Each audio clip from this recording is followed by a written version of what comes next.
Tout savoir sur l'immigration, dites-vous? Ok. Cette émission de Vision Mac Service présentée par Jean-Denis, consultant en immigration, j'imagine aisément que vous avez un parent ou un ami qui projette d'immigrer au Canada ou qui entend tout simplement obtenir un visa de visiteur ou d'étudiant ici. Bon, c'est votre propre statut que vous voulez clarifier. Peu importe, vous avez choisi la bonne émission. Tout savoir sur l'immigration est présenté sur nos ondes le samedi entre 18 et 19 heures. Dites-le à tous, mais surtout, ne la manquez pas. Ne la manquez pas. Ne la manquez pas.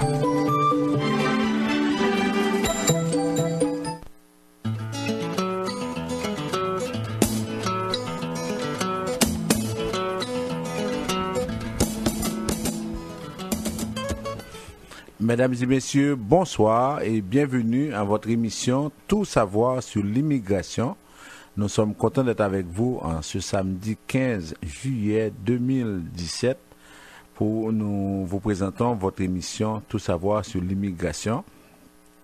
Mon nom c'est François Jean-Denis, consultant canadien accrédité en immigration, à la mise en onde de Junie Limage et au micro 2 Michel Jean. Bonsoir. Bonsoir maître François Jean-Denis, bonsoir Junie, bonsoir à vous tous et à vous toutes. Alors comme vous l'entendez, nous sommes encore là malgré le beau temps. Là, il fait soleil, il fait beau dehors, pour vous présenter votre émission Tout savoir sur l'immigration, votre seule émission immigration mur à mur au Canada. Oui, je dis bien la seule émission qui vous parle seulement de l'immigration. Alors, vous cherchez des réponses pour toutes vos questions. C'est le moment de ne pas vous faire déranger. Restez calme, écoutez-nous avec beaucoup d'attention. Encore, Maître Jean-Denis vous apporte beaucoup de nouveautés, tout ce qui se passe de nouveau au niveau de l'immigration. Il a tout pour vous.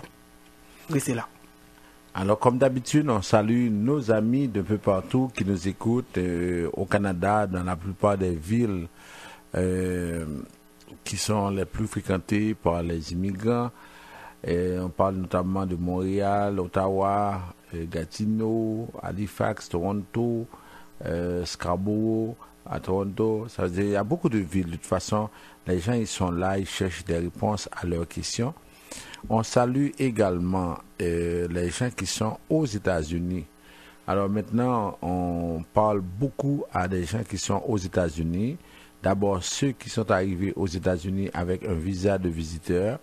Ensuite, ceux qui sont concernés par le TPS.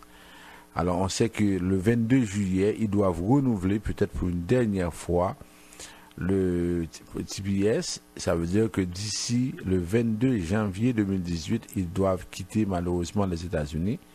Alors, on sait que c'est la panique depuis quelque temps, mais on prend le temps de leur parler, à travers certaines émissions de radio à Miami, à New York, à New Jersey, parce que on leur dit il faut trouver une solution, mais malheureusement, ils pensent trouver une solution individuelle, une solution personnalisée, mais normalement, la meilleure solution devrait être une solution collective. Alors, c'est un autre débat, mais de toute façon, on vous salue parce qu'on sait que vous écoutez CPAM qui diffuse cette émission parce que vous voulez savoir de quoi demain sera fait pour vous. On salue également ceux qui nous écoutent au Chili. Il y a de plus en plus d'Haïtiens qui s'en vont au Chili. Le Chili est devenu, après les États-Unis, la deuxième destination de transfert d'Haïti. Les Haïtiens au Chili envoient beaucoup plus d'argent en Haïti que les Haïtiens au Canada. Alors, ça veut dire que là, il y a beaucoup d'Haïtiens qui s'en vont au Chili et il y a beaucoup également qui veulent venir ici au Canada parce qu'ils ne se sentent pas bien et c'est comme si le Chili n'est pas leur destination finale. Alors, on va en parler parce qu'il y en a qui sont là-bas et qui posent des questions, qui voudraient savoir davantage. Ceux qui sont également au Brésil, on a l'impression que ça diminue de plus en plus, les gens qui s'en vont au Brésil. On a l'impression que beaucoup de personnes s'en viennent ici aux États-Unis et au Canada. Alors, on vous salue, on sait que c'est pas facile parce que vous êtes en situation où il y a beaucoup de discrimination, où vous subissez les assauts des Brésiliens, des gens qui vous persécutent d'une certaine façon. Alors, on vous salue.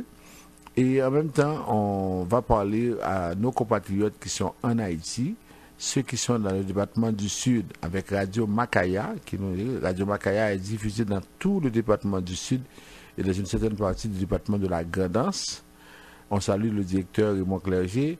On salue également ceux qui nous écoutent dans tout le département du Sud-Est avec Radio Télé Express. Également dans le département de l'Ouest, Radio Solidarité, le département de l'Ouest, une partie du bas de l'Artibonite, et Radio Levé Campé dans le plateau central. On vous salue et on sait que vous nous écoutez parce que vous attendez qu'on vous dise oui, c'est possible maintenant de voyager, oui, vous pouvez venir au Canada, oui, votre misère est terminée. Vous vous attendez à ce qu'on vous le dise, mais on ne peut pas vous le dire si les lois au niveau du Canada, si elles restent les mêmes. Alors, on espère que vous allez rester avec nous pendant l'émission parce qu'on va vous parler, on va effectivement aborder certains aspects, surtout pour ceux qui attendent après le programme de travail qualifié, ceux qui veulent venir étudier, ceux qui veulent venir visiter. Alors, de toute façon, comme d'habitude, on aura à partager avec vous des informations de première main. Alors, ce soir à l'émission, on commence avec les nouvelles. Ensuite, un rappel des nouvelles les plus importantes. Par la suite, ce qu'on va faire, on va essayer de parler de la question des personnes réfugiées parce qu'on va organiser le 13 août à Montréal une séance d'information à l'intention de toutes les personnes qui veulent faire une demande d'asile, et soit qui font une demande d'asile et qui ont besoin de réponses à certaines questions, soit qui sont aux États-Unis, au Brésil, au Chili, en Haïti et qui veulent faire une demande d'asile. On va organiser une séance d'information parce que souvent on a l'impression que les gens ne comprennent pas le fait, c'est quoi une demande d'asile. Alors ensuite on va ouvrir les lignes. Si jamais vous avez des questions, des commentaires, vous allez pouvoir nous parler, vous allez appeler au numéro de la radio 514-790-2726. On prend la première pause à l'émission. Tout de suite après, on y revient pour la suite du programme. De nos jours, émigrer au Canada n'est pas une chose facile. Les lois et règlements, les critères de sélection représentent une course à obstacles que seuls des experts peuvent franchir. Vous pensez émigration? Pensez Vision Max Service Immigration. Pour émigrer, travailler, étudier au Canada ou pour tout simplement visiter le pays, parrainer un conjoint, une conjointe, un parent, contactez Vision Max Service Immigration ou un consultant canadien accrédité en immigration, François-Jean Denis, étudiera et suivra votre dossier avec vous à chaque étape pour des résultats à la hauteur de vos attentes en immigration. Vision Max Service Immigration. 438-876-9398. 438-876-9398. Frère Bob, les temps sont durs. Michel Studio de Beauté pense à ses clients. Pour vous, les belles créoles, lavage simple, $20. Permanente, $35. Et pour vous, messieurs, coupe pour enfants, $8. Adultes, $10. Lundi et mardi. Allez vite, car c'est pour un temps limité. 91 37 P9 au coin de la 46e. Téléphone 514-321-9415. Ou al faire affaire avec une compagnie de grande gauche tête bobèche pour régler dossier immigration au Canada pour te faire économie bout de chandelle ou à venir plein on prend refus parce que dossier mal préparé, formulaire t'es mal rempli ou même qui te voulait ça me t'es parlé. Tu vois, pour le même genre de dossier, Ti George WhatsApp, Fanny, Madame Joe Facebook et moi-même avions tous obtenu satisfaction pour avoir fait affaire avec Vision Max Service, cabinet spécialisé en immigration. Vous qui rêvez d'immigrer, d'étudier au Canada ou tout simplement de visiter le pays, Vision Max Service. Vous comptez demander un super visa, venir investir ou vous établir en tant que travailleur qualifié. Vision Max Service, un label de qualité. Vision Max Service, c'est le travail de professionnels qui étudie, traite, suivent votre dossier. Ils vous conseillent, vous encadrent, vous accompagnent dans toutes vos démarches pour des résultats 100% excellents. 273 Lalu, coin Ruelle Vaillant, Port-au-Prince, téléphone 48 20 78 18, 22 09 76 82. Cam Transfert, en collaboration avec Michel Studio et l'Église évangélique de la Réconciliation, présente la rencontre des deux géants de la musique évangélique de Montréal. Glory, Grâce, Glory. Le dimanche 6 août dès 18h30 au Centre Vie Transformée, 3971 Louis Robert. C'est le grand rendez-vous. $15 l'avance, $20 la porte d'entrée, enfants $10. Activité supportée par Sodi Produits de Beauté, Création Serge, Vision Max Service, Cosme Mes Produits de Beauté, Bureau de Comptable Cola et Francis l'Exterminateur. Info 514-321-945, 514-823-3551.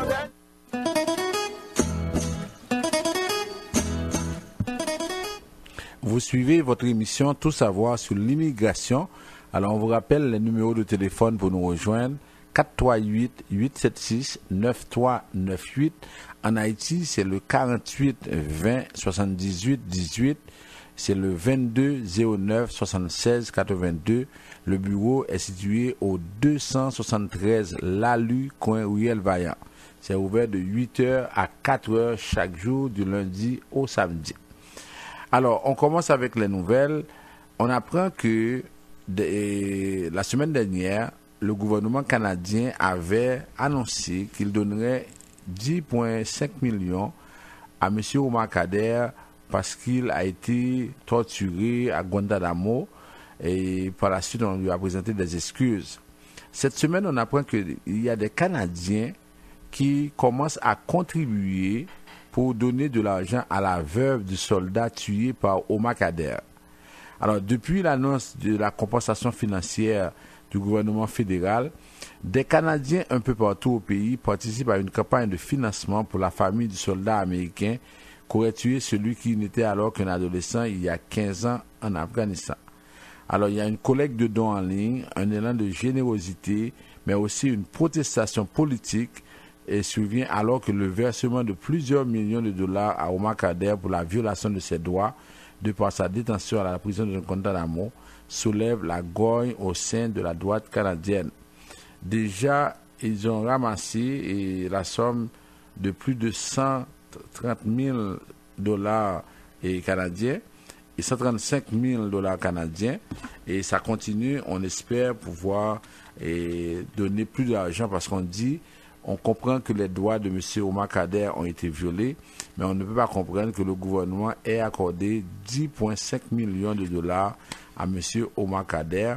Et les conservateurs disent qu'à la rentrée parlementaire, ils vont faire de ce dossier-là un dossier très épineux sur les pieds du gouvernement libéral.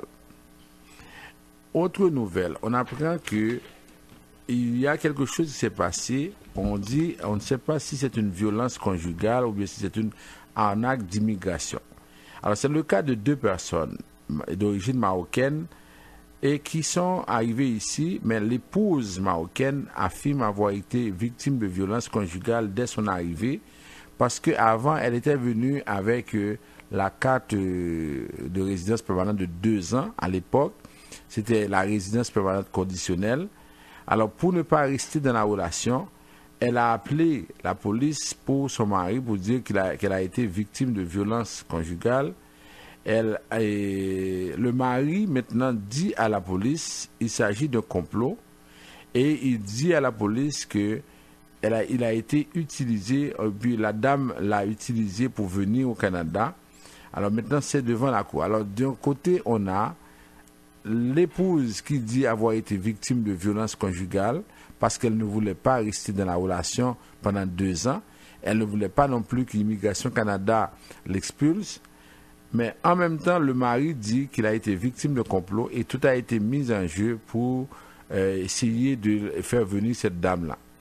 Alors maintenant, ça se déroule, c'est devant la cour et maintenant pour démêler, pour savoir qui dit vrai. Alors, le procès, c'est de Mario Despont pour voie de fait et a causé des lésions. Voie de fait armée et agression sexuelle est ouvert hier à Québec. Alors, on donne un nom fictif à la dame qui s'appelle Fadila.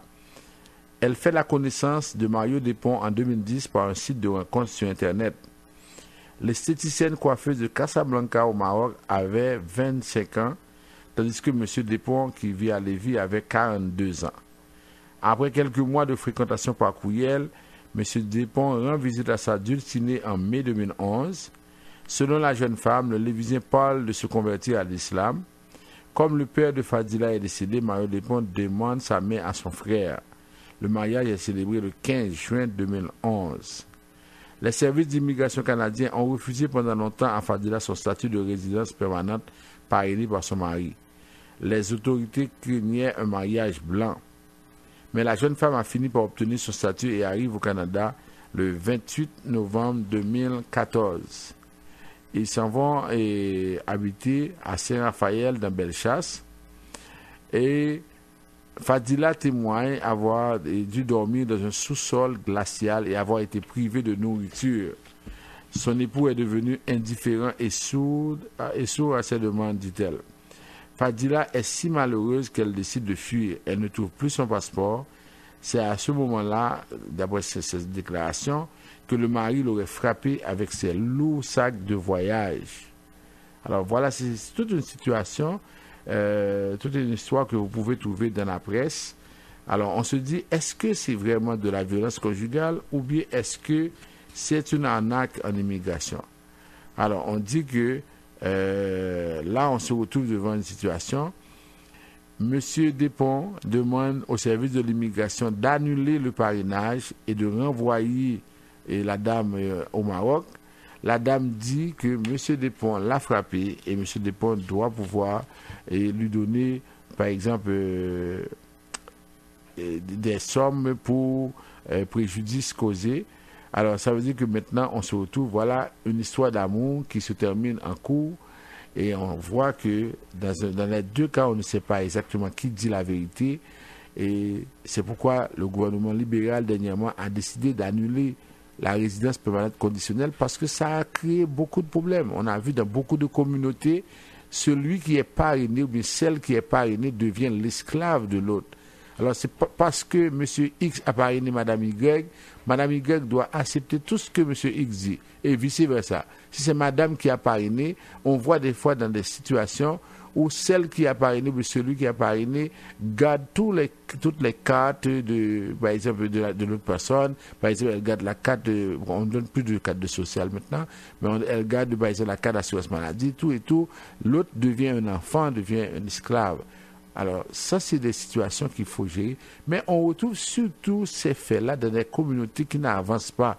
Parce que dans les communautés où les gens avancent, où ils font des progrès, où ils investissent, on n'a pas de temps pour régler ces questions-là. Mais malheureusement, dans beaucoup de communautés, c'est-à-dire, il y a une seule question qui revient sur toutes les lèvres, c'est la question de relation fille-garçon, et puis on n'en finit pas. Alors, voilà des choses qui arrivent et qui malheureusement et souvent vont ternir l'image de certaines communautés en ce sens-là. On va maintenant dans un autre domaine avec les musulmans dans la ville du Québec qui ont demandé d'avoir par exemple un cimetière pour leurs morts. Alors demain à Saint-Apollinaire, il va y avoir un vote.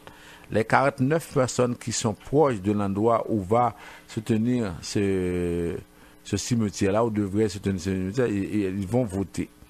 Alors, le Centre culturel islamique de Québec refuse de partager le cimetière multiconfessionnel de Saint-Augustin qui est inauguré le dimanche 9 juillet dernier par l'entreprise Les Plines Côtiers. Alors, les musulmans se plaignaient, ils disaient que nous n'avons pas de cimetière à Québec, dans la ville de Québec. Le seul cimetière destiné aux musulmans se trouve à Montréal. On se rappelle, lorsqu'il y a eu l'assassinat de 5 musulmans, alors il y a 2 ou 3 qui sont venus ici à Montréal pour être enterrés.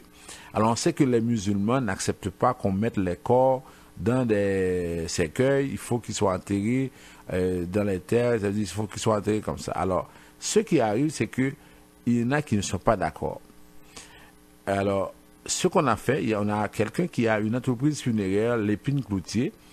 Ce qu'il a dit, bon, ok, moi j'ai déjà un cimetière, je vais mettre à la disposition des gens de foi musulmane 500 lots. c'est-à-dire 500 espaces pour être enterré. Alors, au fur et à mesure, ce nombre pourra augmenter. Mais les gens de l'association musulmane disent non, nous ne voulons pas aller être enterrés à côté des chrétiens. On dit, ce cimetière-là est fait pour les gens qui arrivent, qui sont des chrétiens. Ce sont des gens, par exemple, qui sont enterrés dans des cercueils. Nous, on n'est pas d'accord avec ça. On veut avoir, nous-mêmes, un cimetière propre aux musulmans. Alors, M. Bruno Riendo, qui a écrit cet article, il dit « Comment peut-on vouloir le vivre ensemble alors qu'on refuse le mourir ensemble ?» Alors, dans la communauté musulmane, il y a tellement de problèmes à régler. On a une situation où ces gens-là ne peuvent pas trouver du travail, où ces gens-là ne peuvent pas, par exemple, des fois trouver un logement. Il y a beaucoup de problèmes qui se posent. Et aujourd'hui, on laisse de côté les vrais problèmes. Maintenant, on parle de cimetières, on parle de situations après la mort, alors qu'on ne vit pas réellement. Alors, on dit, comment peut-on vouloir le vivre ensemble? Parce qu'on demande des accommodements, on demande que, par exemple, que les gens d'ici comprennent mieux les musulmans, tout ça. Mais ce qui est bizarre, c'est que dans les pays où l'islam est pratiqué, je parle par exemple de l'Arabie Saoudite. L'Arabie Saoudite, par exemple, ne veut pas que les femmes conduisent. Si on est Canadien, ou si une Canadienne va en Arabie Saoudite, elle ne pourra pas conduire parce qu'elle doit respecter les règlements de l'Arabie Saoudite. Et, par exemple, il y a eu des personnes qui ont été travailler, par exemple, au Koweït. Au Koweït, on dit, à partir de 8 heures du soir, on refuse aux gens de sortir parce qu'on dit, il faut aller dormir. Tout le monde doit respecter ce principe-là. Mais cependant, on voit des personnes qui arrivent de certains pays dits musulmans, et ces gens-là arrivent ici, ils ne veulent pas respecter les règlements. Alors, comment peut-on demander à une ville ou bien à des habitants, c'est-à-dire on impose nos points de vue, on dit on veut que nos frères, nos sœurs soient enterrés dans un cimetière propre à nous. Mais finalement, si on ne voulait pas venir au Canada, pourquoi on est venu? Alors des fois, on va trouver les politiciens qui vont jouer, par exemple, sur les deux aspects, on va dire oui, on va dire non. Mais au fond, il fallait qu'on dise très clairement à tous les groupes, pas seulement aux musulmans, à tous les groupes. On vient ici, d'abord le Canada est un pays chrétien, mais le Canada devrait toujours continuer à affirmer, c'est-à-dire cet aspect-là. Pourquoi on est obligé de changer, on est obligé de faire des accommodements, alors que de toute façon, si on va dans d'autres pays, on est obligé de respecter les principes de ce pays. Alors, demain, il va y avoir le vote pour savoir est-ce qu'on accepte un cimetière musulman à Saint-Apollinaire. Alors, on va suivre, on va voir ce qui va se passer, mais on trouve que ce n'est pas normal que des gens imposent leur point de vue et disent c'est quoi être enterré dans un cercueil ou ne pas être enterré dans un cercueil? Mais lorsqu'on est mort, là, c'est fini, là. Est-ce qu'on sait exactement ce qui va se passer? Alors, ce sont des croyances. C'est encore là pour répéter le mot de Dr. Fizé, mais c'est une zombification. La religion devient vraiment l'opium. C'est pas normal qu'on soit à ce niveau-là, dans cette situation-là, en 2017.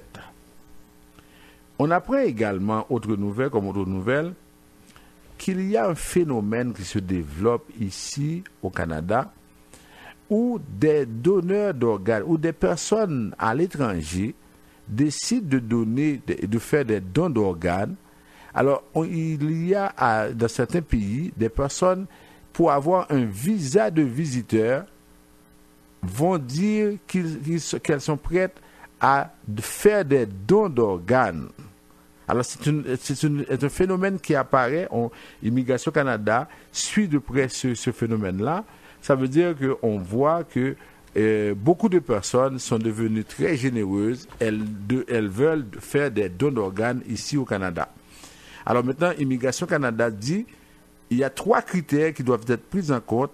Si quelqu'un est à l'étranger et demande un visa de visiteur parce qu'il a l'intention de faire un don d'organes à un Canadien, à un résident permanent, il y a 3 critères qui doivent être respectés. Premier critère, on doit avoir la preuve de comptabilité médicale entre le donneur et le receveur.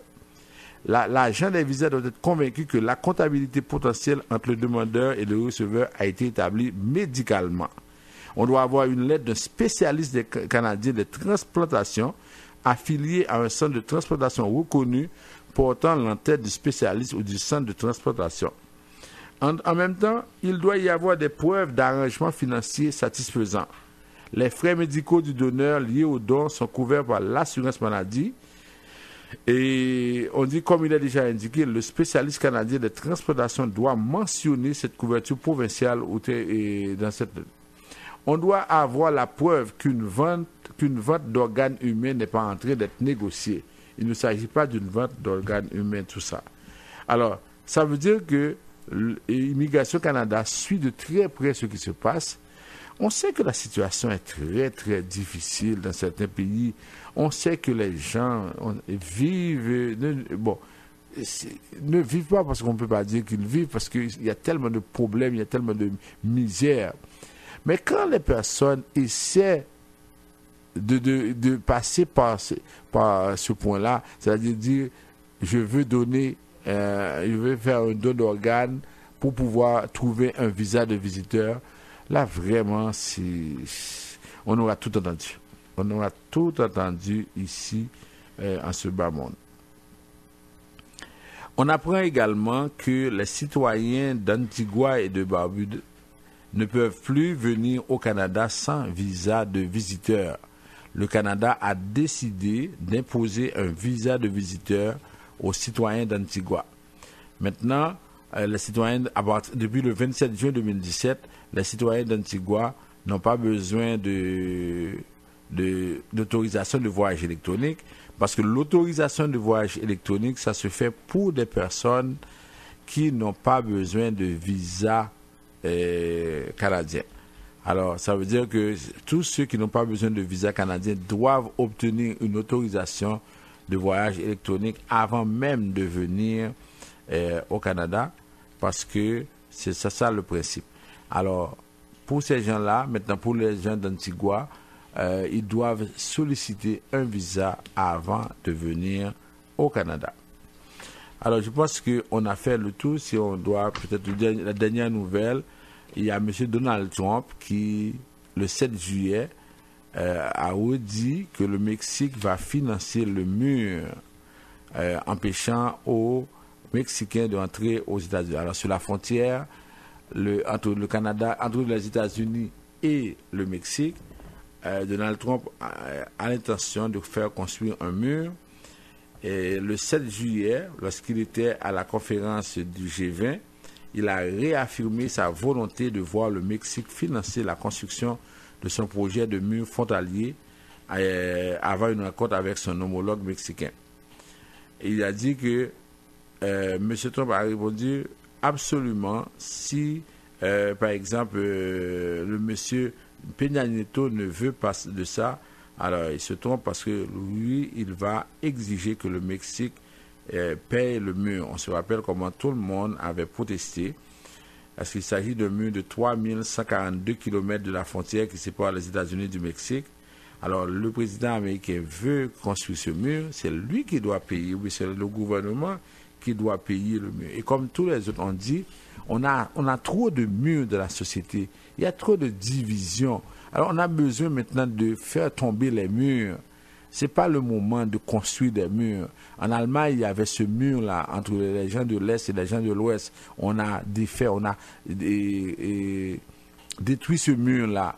Et aujourd'hui, dans beaucoup de sociétés, il y a des murs entre noirs et blancs, entre hommes et femmes. Il y a beaucoup de murs qui sont créés. On est en train de les détruire. Mais monsieur veut construire, veut créer beaucoup plus de divisions. Alors, on prend une pause. Et après, on va faire le rappel des nouvelles les plus importantes parce qu'on veut vous parler de cette annonce pour la science d'information. Alors, on prend la pause et après, on fait le rappel.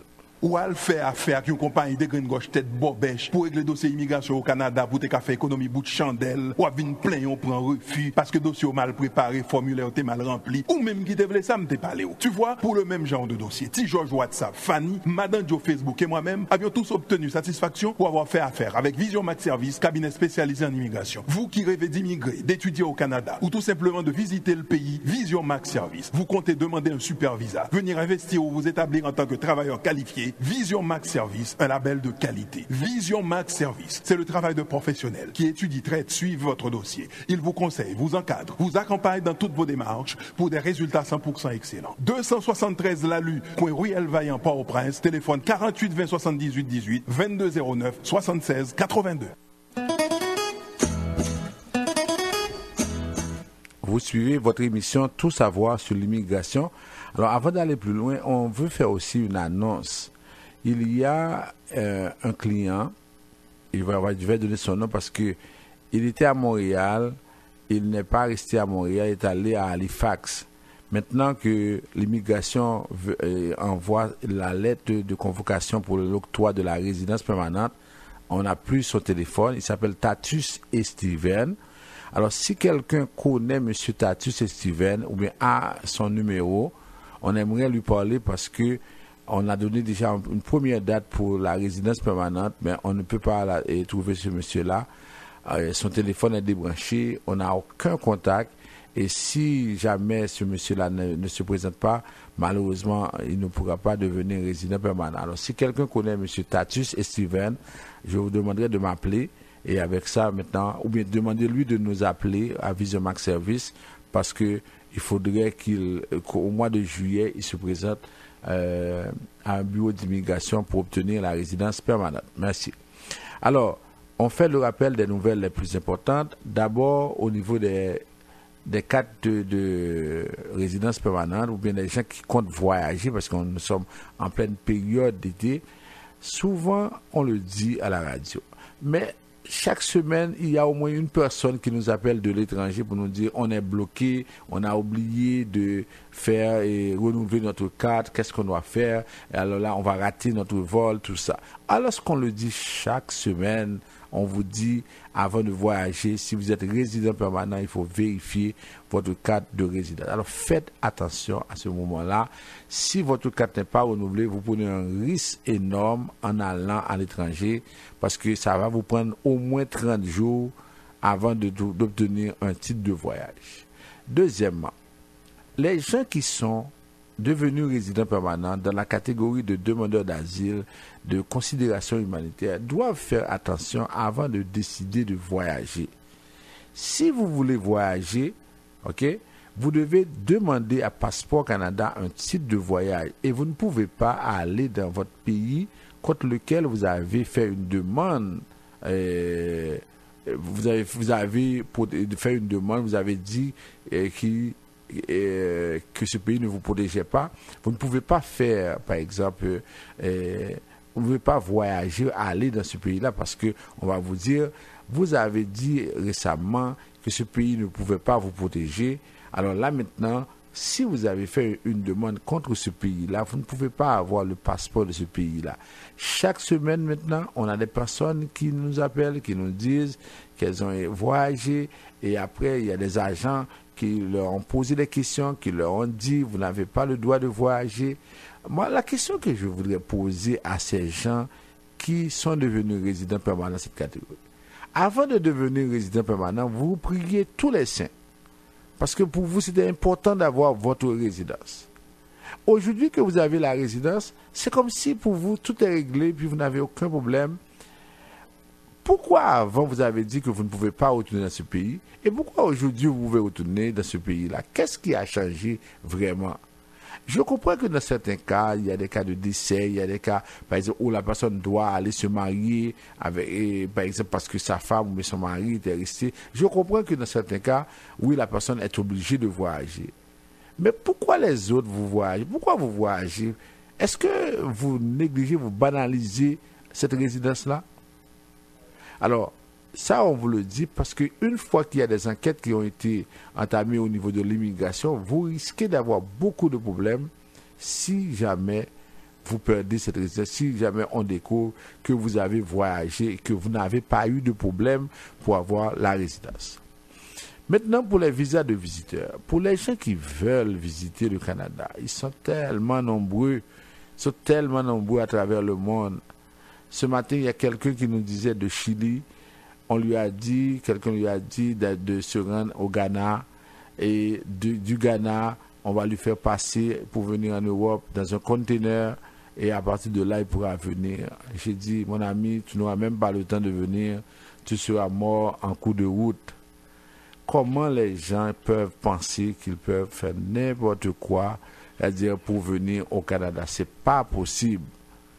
Alors, vous voulez faire une demande de visa de visiteur. Et maintenant, ce que je peux vous dire, c'est très difficile. Alors, ce sont les gens qui peuvent démontrer qu'ils ont des attachements. Ces gens-là, ils peuvent venir, ils peuvent faire la demande. Alors, avant de penser à faire votre demande, passez nous voir et on va vous parler avec ça.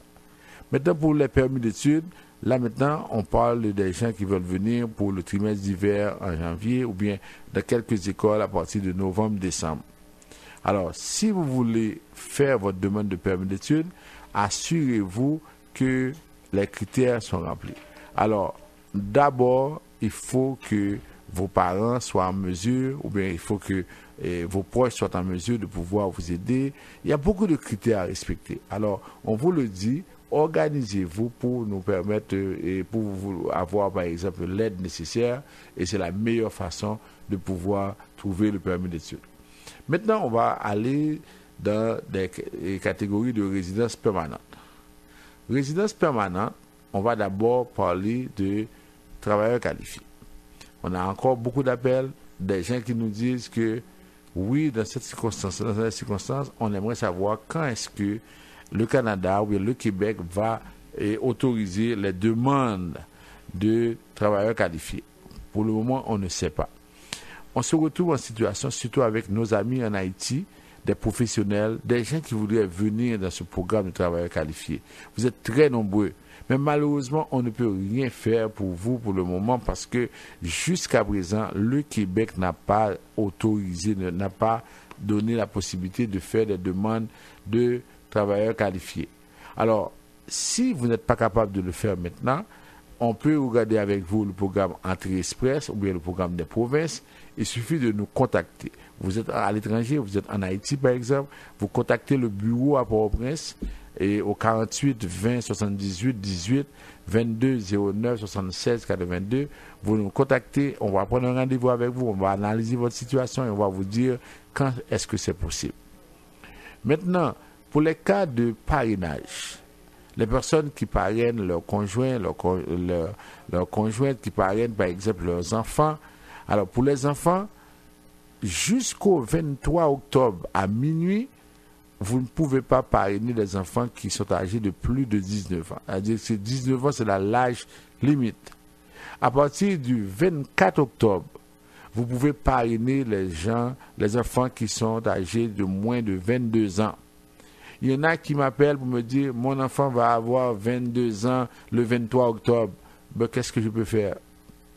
Moi, je suis là pour vous dire ce que la loi dit. Alors, votre enfant va avoir 22 ans, ou votre enfant va avoir 22 ans le 15 octobre, le 20 octobre, c'est pas possible.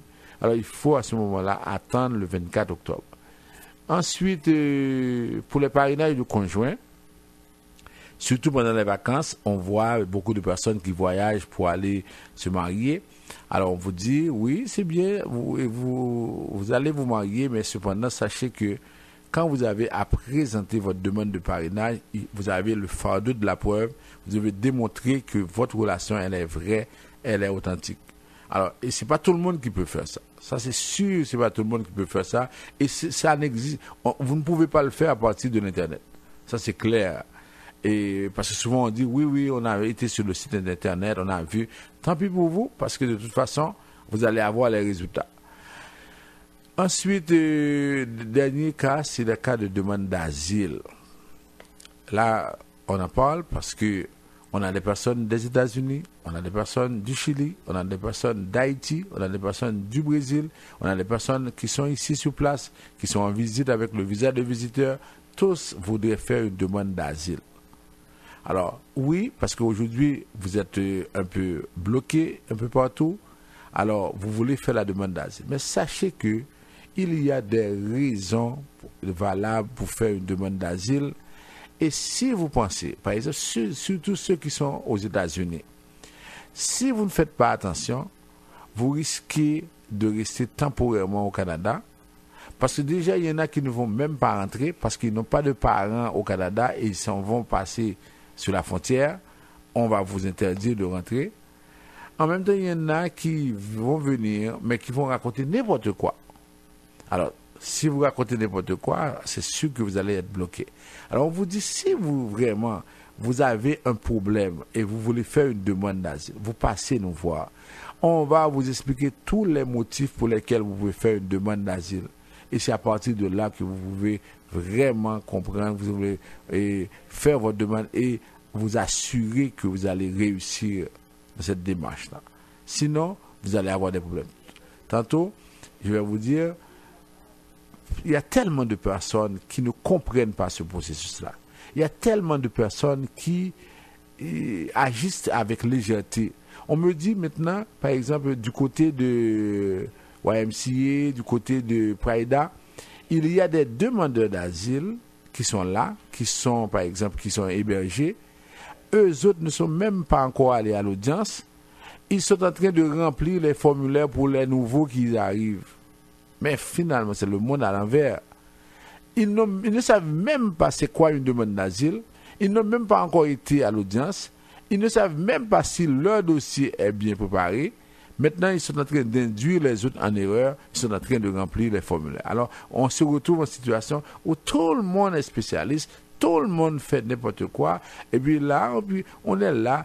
Et puis, on pense qu'on est assez intelligent. Et une fois qu'on arrive à l'audience, la commissaire devra accepter parce qu'on est des intelligents, et on est plus intelligents que les Blancs, et on est capable de pouvoir faire les choses convenablement. Alors, vous vous trompez.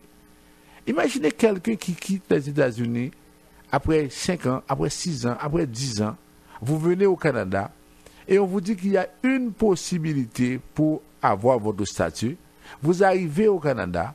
Et maintenant, parce que vous ne voulez pas dépenser, parce que vous dites qu'on a toute l'aide nécessaire, et maintenant, non seulement vous allez à l'aide juridique, ou bien vous allez vous fier à quelqu'un qui va préparer votre dossier. Alors, ce qu'on va faire, nous, le 13 août 2017, au complexe Le Rendez-vous, nous allons avoir une séance d'information à l'intention de toutes les personnes qui sont intéressés à savoir comment on fait une demande d'asile, comment on prépare une audience, comment, par exemple, si on est aux États-Unis, comment on peut, par exemple, venir au Canada. Les parents, si vous êtes ici, vous avez des proches, vous avez des amis, vous avez des parents qui sont aux États-Unis, ça veut dire que pour leur dire exactement ce qu'ils doivent faire, vous allez venir à cette séance d'information qu'on va organiser au complexe Le Rendez-vous. Et ça va se faire le 13 août de 4h à 7h et il y a une participation de $30. Alors, on va continuer à vous parler de ça. Le 13 août, mettez ça dans votre agenda. C'est la séance d'information à l'intention de toute personne qui a l'intention de faire une demande d'asile, de toute personne qui est au Canada, qui a fait une demande d'asile, qui n'est pas encore à l'audience, et en même temps de toute personne qui a déjà fait la demande d'asile, qui a été refusée et qui voudrait avoir une option à ce moment-là. Alors, en ce sens-là, je vous dis, on va continuer avec l'annonce. On prend la pause, comme Michel est déjà de retour, et tout de suite après, on revient avec Michel.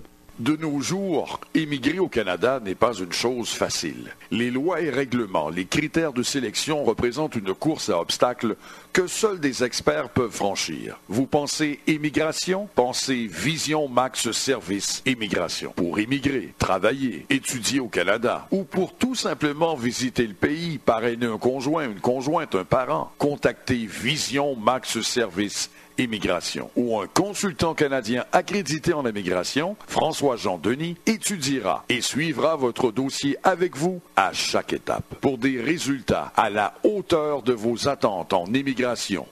Vision Max Service Immigration. 438-876-9398. 438-876-9398. Ou al faire affaire avec une compagnie de graines gauche tête bobèche pour régler dossier immigration au Canada pour te faire économie bout de chandelle ou à venir plein on prend refus parce que dossier mal préparé, formulaire t'es mal rempli ou même qui te blessé ça me t'es parlé. Tu vois, pour le même genre de dossier, Ti George WhatsApp, Fanny, Madame Joe Facebook et moi-même avions tous obtenu satisfaction pour avoir fait affaire avec Vision Max Service, cabinet spécialisé en immigration. Vous qui rêvez d'immigrer, d'étudier au Canada ou tout simplement de visiter le pays, Vision Max Service, vous comptez demander un super visa, venir investir ou vous établir en tant que travailleur qualifié. Vision Max Service, un label de qualité. Vision Max Service, c'est le travail de professionnels qui étudie, traite, suivent votre dossier. Ils vous conseillent, vous encadrent, vous accompagnent dans toutes vos démarches pour des résultats 100% excellents. 273 Lalu, coin Ruelle Vaillant, Port-au-Prince, téléphone 48 20 78 18, 22 09 76 82. Vous suivez votre émission Tout savoir sur l'immigration. Alors on vous rappelle les numéros de téléphone pour nous rejoindre. Le 438-876-9398. Là, maintenant, on est à l'émission. On ne peut pas parler aux gens qui veulent nous parler. Il faudrait attendre après l'émission. Si jamais vous avez des questions ou des choses personnelles que vous voulez partager avec nous, il faut attendre après l'émission. Maintenant, les gens qui voudraient parler, qui ont des questions, alors on peut les prendre pendant quelques minutes là, parce que là, si vous avez des questions de clarification, mais pour d'autres questions personnelles, c'est après l'émission. En Haïti, c'est le 48 20 78 18, le 22 09 76 82. Alors Michel, est-ce que il y a beaucoup de questions au téléphone beaucoup de questions. Ou bien... Bon, on va prendre juste une personne qui attendait sur la ligne, puis après on va revenir avec les questions. Vision Max Service, bonsoir. Oui, bonsoir, monsieur Jean-Denis. Oui, ça va bien? Oui, je vais bien. Et je vous remercie pour votre émission parce que j'apprécie bien. Et j'ai une question. Est-ce que les gens qui ont été acceptés dans la catégorie humanitaire doivent avoir un titre de voyage aussi? Oui, c'est parce que ils font partie également des personnes protégées. Alors ça veut dire qu'ils doivent, par mesure de précaution, avoir ce type de voyage avant de penser à retourner dans leur pays. Parce que si vous vous rappelez bien, je ne sais pas si vous avez fait la demande, pour la plupart de ces gens-là, il y en a à qui on a demandé de ne pas renouveler le passeport parce qu'ils faisaient partie des gens protégés. Ok. Mais si la personne va dans un autre pays que son pays... Alors avec le titre de voyage, il n'y a pas de problème, c'est Passeport Canada qui donne ce titre de voyage. Ok. Ok, merci. Merci. Ok, alors j'y vais tout de suite avec les questions. J'en ai beaucoup de questions. Après, on va prendre les gens. Bon, et pour la première question, Maître Jean-Denis, félicitations pour votre émission. Et Maître Jean-Denis, je suis togolais et ma femme vient du Bénin. Bon, on est mariés au Togo. Là, et je fais la demande pour ma conjointe. Depuis au mois de janvier, j'ai payé plus de $1000. On m'a envoyé seulement un reçu. Est-ce qu'on ne devrait pas m'envoyer un numéro de dossier? Là, ma femme est au Togo, elle est en train de paniquer. Mais alors moi, j'aimerais savoir... Quand on fait la demande de parrainage, on reçoit dans les 30 jours qui suivent un accusé de réception avec un numéro de dossier. Et par la suite, on reçoit une lettre pour demander qu'on fasse le certificat de sélection si on est dans la province du Québec. Alors, ce que monsieur doit faire, il doit appeler à l'immigration lundi matin avec au numéro 1-888-242-2100. Okay? Le numéro un peu plus lentement, là. Il est sur la ligne, là. Encore. 1-888-242-2100. Il doit être patient parce que ça prend beaucoup de temps maintenant pour parler à un agent d'immigration, pas un agent d'immigration, à un employeur du service à la clientèle. Bon, Maître Jean-Denis, merci et félicitations pour l'émission. Maître Jean-Denis, moi j'ai quelqu'un et il a sa résidence au Canada, mais il a été aux États-Unis. On l'avait mis en prison. Après qu'on l'a sorti de la prison, on l'a expulsé en Haïti. Est-ce qu'il y a moyen que cette personne-là peut rentrer au Canada? Bon, il y a toujours des moyens, mais ce sont des moyens qui sont plus coriace, plus difficile pour cette personne-là. Alors, ça veut dire que c'est clair qu'une personne comme ça doit passer au bureau à Port-au-Prince pour nous parler, pour avoir un rendez-vous de consultation. Alors, le numéro du bureau, madame, je sais que vous écoutez l'émission, c'est 273, la Lue au coin de rue Elvarian. Et puis, le téléphone avant de vous rendre là-bas, c'est 48 20 78 18. Bon, moi, Maître Jean-Denis, j'ai 2 frères aux États-Unis. Alors, il y en a un, et son TPS a été renouvelé comme les autres. Mais le deuxième, lui, depuis 2 ans, il a fait une demande d'asile. La demande, il n'a pas reçu encore aucune réponse, mais il a un permis de travail. Alors, et vous me conseillez quoi? Est-ce que le deuxième, étant donné que lui, il n'a pas de TPS, est-ce qu'il peut prendre sa chance au Canada? Bon, c'est-à-dire prendre sa chance, oui, mais pendant ce temps, avant même qu'il se rende à un point pour entrer au Canada, il doit nous parler pour pouvoir lui dire exactement c'est quoi la demande d'asile. Parce que ce que les gens, quelques personnes, je dirais, aux États-Unis ne comprennent pas. Le Canada, c'est un pays totalement différent des États-Unis. Le Canada a ses propres lois en immigration. Souvent, je vois des personnes aux États-Unis qui pensent que le Canada, c'est un petit pays par rapport aux États-Unis. C'est comme s'ils font un honneur au Canada s'ils viennent. Alors, je vous dis de ne pas vous tromper parce que le Canada a ses propres lois. Alors, pour faire une demande d'asile, vous devez démontrer selon la loi qu'advenant votre retour dans votre pays d'origine, vous seriez exposé à des situations difficiles, à de la torture, à l'assassinat. Ça veut dire que votre vie est menacée. Alors, il y a 5 motifs pour faire cette demande-là. Alors, si vous pensez y aller sans connaître les motifs, sans pouvoir expliquer à l'agent, tout ce qu'on va démontrer, tout ce qu'on va mettre dans votre dossier au point d'entrée va être utilisé à l'audience. C'est votre première déclaration au point d'entrée, ça veut dire que ça a une valeur importante parce qu'on va dire c'est ça la vraie déclaration. OK? Bon, autre question, une question que je pense vraiment intéressante. Maître Jean-Denis, félicitations pour votre émission. Et j'écoute votre émission à cause d'une amie haïtienne. Moi, je suis d'origine algérienne. Puis moi, puis ma femme, nous sommes les deux ici. Et Maître Jean-Denis, il y a beaucoup de choses que j'entends de la part de mes compatriotes. Et quand je vous dis que je suis algérien, et qui n'ont rien avec le Coran. Moi, puis ma femme, nous sommes musulmans, les deux. Et moi, nous intégrons très bien. Présentement, nous avons une garderie en milieu familial. Nous avons acheté une maison. Ça fait seulement 10 ans qu'on est au Canada. Si nous étions en Algérie, il nous serait vraiment impossible de réaliser tout ça. Mais Jean-Denis, moi, j'ai un petit commentaire à faire. Il y a beaucoup de choses que font et mes compatriotes, c'est à cause des politiciens, en dit, et cet Algérien qui nous écoute, c'est à cause des politiciens canadiens. Alors, et moi, il répète, concernant Omar Kader, il dit, et là maintenant, le gouvernement du Canada vient de lui donner 10 millions 500 000 $. Dans mon pays, peut-être qu'il aurait zéro. Alors, en tout cas, c'est un commentaire de toute façon, mais on a repris ce qui a été dit. Ses droits ont été bafoués, mais est-ce que vraiment on devait lui donner 10,5 millions de $? Là, c'est un débat et on verra à l'automne et ça va chauffer au Parlement. Est-ce qu'il y a des personnes en ligne? On va prendre quelques personnes.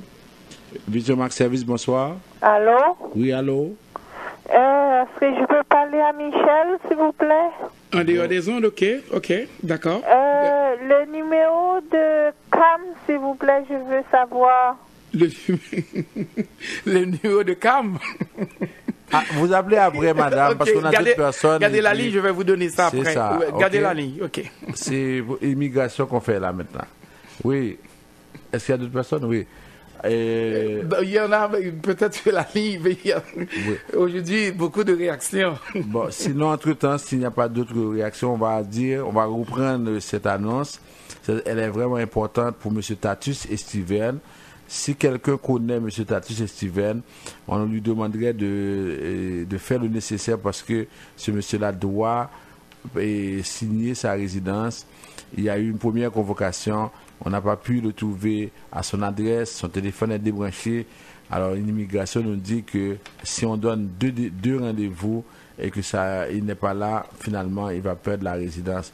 Alors c'est pourquoi on aimerait que si quelqu'un connaît M. Tatus et Steven, il nous rendrait un grand service si on pouvait par exemple le contacter. Après ça, par exemple, l'autre annonce c'est pour le 13 août de 4h à 7h, parce que vous avez beaucoup de questions sur le programme des réfugiés, et vous avez des parents qui sont au Chili, qui sont au Brésil, vous avez des parents qui sont également en Haïti, vous avez également des personnes qui sont ici au Canada, qui sont en visite. Alors, on se dit, avant même de penser à faire une demande d'asile, il faut avoir toutes les informations nécessaires. Nous, notre travail, c'est de vous donner les informations. Nous, on n'est pas là pour vous dire de faire des demandes d'asile. Non, vous faites une demande d'asile dans la mesure où vous avez un besoin. Alors, on va organiser cette séance d'information parce qu'on pense que souvent, vous n'avez pas toutes les informations dont vous avez besoin. Souvent, ce qui arrive, vous allez à l'audience et vous n'avez pas toute la préparation nécessaire. Et si votre demande est refusée, vous risquez de quitter le pays dans les mois qui suivent. Et souvent, vous arrivez, par exemple, des États-Unis, vous ne savez pas comment parler, comment préparer l'entrevue. Ou bien, vous avez, par exemple, à parler d'une histoire qui est vraie, mais vous ne savez pas comment faire. Alors, on organise cette séance d'information. C'est un dimanche, 13 août, au complexe Le Rendez-vous de 4h à 7h. On va continuer à faire cette annonce-là. Alors, appelez-nous, passez au bureau pour réserver votre place parce qu'on ne peut pas recevoir tout le monde. Et la participation, c'est seulement de $30 et vous allez avoir toutes les informations dont vous avez besoin pour ça. Et ce que je veux ajouter, c'est que nécessairement, c'est pas nécessairement pour les gens qui ont des problèmes de l'immigration. Des fois, vous voulez faire venir quelqu'un, vous ne savez pas exactement qu'est-ce que ça vous prend, c'est quoi les... Alors, c'est le moment de profiter de venir, car à ce moment-là, vous pourrez poser vos questions Michel, aussi. À la seule différence, c'est on parle seulement pour les personnes réfugiées. Oui, mais les gens qui viendront pour les permis d'études des choses, on veut se concentrer. Jean, parce que là, maintenant, les gens nous posent toutes sortes de questions. Oui. Des fois, alors, au moins... Arrivez là-bas, vous pourrez poser vos questions en créole, on va pouvoir vous expliquer clairement, parce qu'il y a des gens qui ont des familles aux États-Unis. C'est comme monsieur qui vient de m'appeler concernant ses frères. Et des questions comme ça, c'est sûr qu'il aurait pu élaborer un peu plus dans une séance comme ça. Oui, alors ça veut dire que, oui, il y a une personne, on prend une dernière personne avant de terminer. Vision Max Service, bonsoir. Allô? Allô? Oui, alors, ok. Alors, merci d'avoir été à l'écoute et Michel va vous rappeler les numéros de téléphone. Alors, on se retrouve la semaine prochaine pour vous parler, pour vous présenter une émission similaire.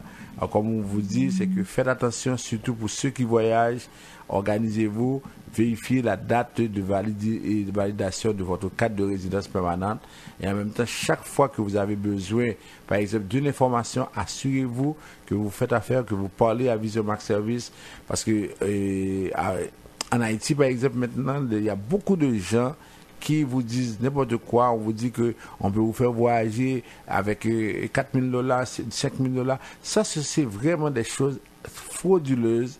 Ne rentrez pas dans ça parce que vous ne savez pas. Vous savez quand vous entrez, vous ne savez pas quand vous allez sortir.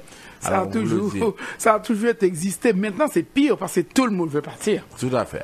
Alors, merci beaucoup et à la semaine prochaine. Alors, l'émission que vous venez d'écouter est une courtoisie de Vision Max Service. pour trouver Vision en Haïti, c'est 48 20 78 18, l'adresse du bureau à Port-au-Prince, c'est 273 Lalu au coin de Riel Vaillant. Et le numéro pour Canada, c'est 438 876 9398. C'est aussi une courtoisie de Michel Studio de Beauté. Et mesdames, pour être plus belles, messieurs, vous voulez être plus beaux, l'adresse 91 37 9 au coin de la 46e. Il y a un super spécial et lundi et mardi. Alors, coupe pour enfants, c'est $8. Coupe pour adultes, c'est $10. Et permanente, et $35 seulement. Et lavage simple, et $25. Et alors, c'est seulement lundi et mardi.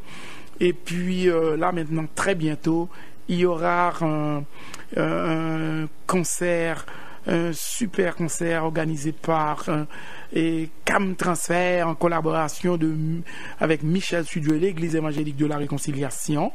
Et cela va se passer au Centre-Vie transformé et avec le groupe Grâce et Glory et la troupe de danse Prophétie Price Dance.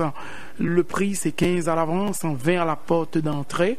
Le téléphone pour info dans le 514-321-9415, et je profite pour vous dire, pour les gens qui veulent faire leur transfert d'argent demain, et Michel ouvre ses portes de 9h jusqu'à 17h. Et le téléphone encore 321-9415. Il ne me reste qu'à dire merci à notre excellente technicienne, à Madame Junie Limage. Merci à vous-même à la maison, Maître Jean-Denis, moi-même. Alors revenez-nous la semaine prochaine, même heure, même station, votre seul 1410 AM. Merci.